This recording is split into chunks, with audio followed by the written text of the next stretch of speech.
देखिए, इस वीडियो में हम क्लास 10th का जो अर्थशास्त्र विषय है, वैश्वीकरण और भारतीय अर्थव्यवस्था, इसका हम अगला क्वेश्चन करेंगे। और देखिए, मैं जो भी क्वेश्चन आपको क्वेश्चन आंसर करा रहा हूँ वो आपके अभी जो एग्ज़ाम है उनके पॉइंट ऑफ व्यू से है, और ये सारे इंपॉर्टेंट क्वेश्चन हैं। ठीक है, तो देखिए क्वेश्चन है हमारा, दूसरे देशों में बहुराष्ट्र कंपनियां किस प्रकार उत्पादन स्थापित करती है या उत्पादन पर नियंत्रण स्थापित करती है। ठीक है, बोलने का मतलब हम समझते हैं बहुराष्ट्र कंपनियां क्या हैं, ये भी आपको 1-2 नंबर के लिए आ सकता है। जैसे बहुराष्ट्र कंपनियां हम किन्हें कहते हैं, तो वैसे कंपनियां जो एक से अनेक राष्ट्रों में अपना कार्य करती है, अपना कंपनी स्थापित करती है, अपना उत्पादन नियंत्रण करती है, तो ऐसे कंपनियों को हम बहुराष्ट्र कंपनियां कहते हैं। ठीक है, अब देखिए क्या है ना, जो बहुराष्ट्र कंपनियां हैं, तो बहुराष्ट्र कंपनियां हम इसलिए बोल रहे हैं क्योंकि वो एक से ज़्यादा राष्ट्रों में काम कर रही है। वो बोलने का मतलब दूसरे देशों में अगर जब बहुराष्ट्र कंपनियों को अपना उत्पादन स्थापित करना होगा या फिर अपने उत्पादन पर नियंत्रण स्थापित करना होगा,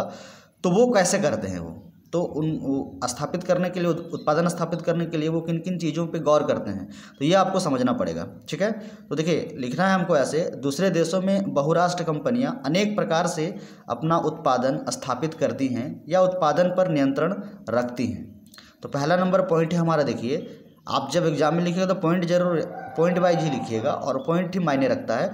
बाकी आप इधर अगर आपको पॉइंट आप लिख लेंगे तो बाकी आप लिख ही लेंगे उधर से। ठीक है, तो देखिए बाजार के उपलब्धता के आधार पर, ठीक है, बहुराष्ट्र कंपनियां वैसे जगहों में अपना उत्पादन केंद्र स्थापित करते हैं जहां बाजार की उपलब्धता हो। यानी कि दूसरे देशों में अगर उनको उद्योग स्थापित करना हो, अपना उत्पादन स्थापित करना हो, उत्पादन पर नियंत्रण करना हो, तो ये देखती है कि वहाँ पर बाजार है कि नहीं। ठीक है, तभी वो क्या है, वहाँ पे अपना उत्पादन वो स्थापित करती है। ठीक है, नेक्स्ट देखिए हमारा, कारीगर व मजदूरों के उपलब्धता के आधार पर बहुराष्ट्र कंपनियां ऐसे स्थानों पर अपना उद्योग व उत्पादन स्थापित करती है जहां कारीगर व मजदूर आसानी से मिलते हों।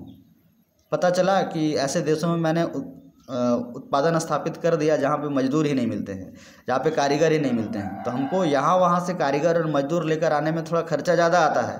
तो ये भी देख लेती है बहुराष्ट्र कंपनियां कि जिस देश में मैं अपना उद्योग स्थापित कर रहा हूँ, अपना उत्पादन स्थापित कर रहा हूँ, तो वहाँ पर मजदूर और कारीगर हैं या नहीं। ठीक है, तीसरा देखिए, आधारभूत सुविधाओं के आधार पर बहुराष्ट्र कंपनियां किसी दूसरे देश में उत्पादन स्थापित करने से पहले यह देख लेती है कि आधारभूत सुविधाएं जैसे सड़क, बिजली और पानी की सुविधाएं है या नहीं।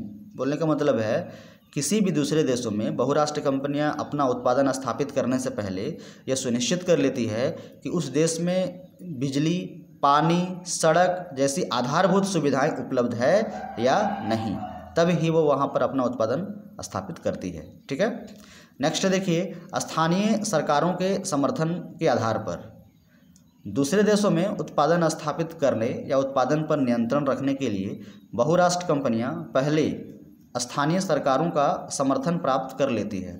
ठीक है, मतलब जब कभी कोई बहुराष्ट्र कंपनियां किसी दूसरे देशों में अगर अपना उत्पादन स्थापित करना चाह रही है, तो पहले वहाँ की जो स्थानीय सरकार है उससे वो समर्थन प्राप्त कर लेती है, क्योंकि उस स्थानीय सरकार के समर्थन के बगैर वो वहाँ पे कार्य नहीं कर सकती है। जिस तरह से हम बोलते हैं ना, पानी में रहकर मगरमच्छ से बैर कैसे हम कर सकते हैं, तो उसी प्रकार जिस सरकार या जिस देश में हम अपना उत्पादन स्थापित करेंगे और वहाँ की सरकार से ही हमको समर्थन नहीं रहेगा, तो हम वहाँ पे काम कैसे करेंगे। तो ये बहुराष्ट्र कंपनियां सुनिश्चित कर लेती है। ठीक है, स्थानीय सरकारों का समर्थन, है ना। अगला देखिए हमारा 5वां नंबर पॉइंट है, कच्चे माल की आपूर्ति के आधार पर। ठीक है, बहुराष्ट्र कंपनियां वैसे स्थानों में अपना उत्पादन स्थापित करते हैं जहाँ से कच्चे माल की आपूर्ति आसानी से हो सके। ठीक है, मतलब हम उद्योग लगाए या उत्पादन कर रहे हैं और उसके लिए जो कच्चा माल है वो हमको कहीं और बाहर से मंगाना पड़ रहा है, तो बाहर से देखिए मंगाने में ना खर्चा ज़्यादा आता है, तो इसीलिए उद्योग वहीं पर स्थापित होता है, वही आसपास में स्थापित होता है जहाँ पर कच्चे माल की आपूर्ति भी हो पाए।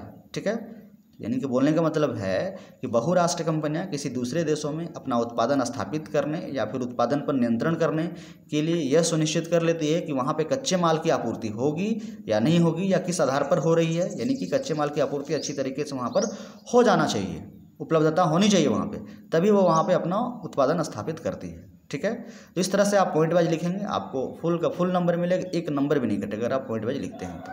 ठीक है, तो इस वीडियो में हम इतना ही करते हैं, फिर मिलते हैं अगले वीडियो में। धन्यवाद।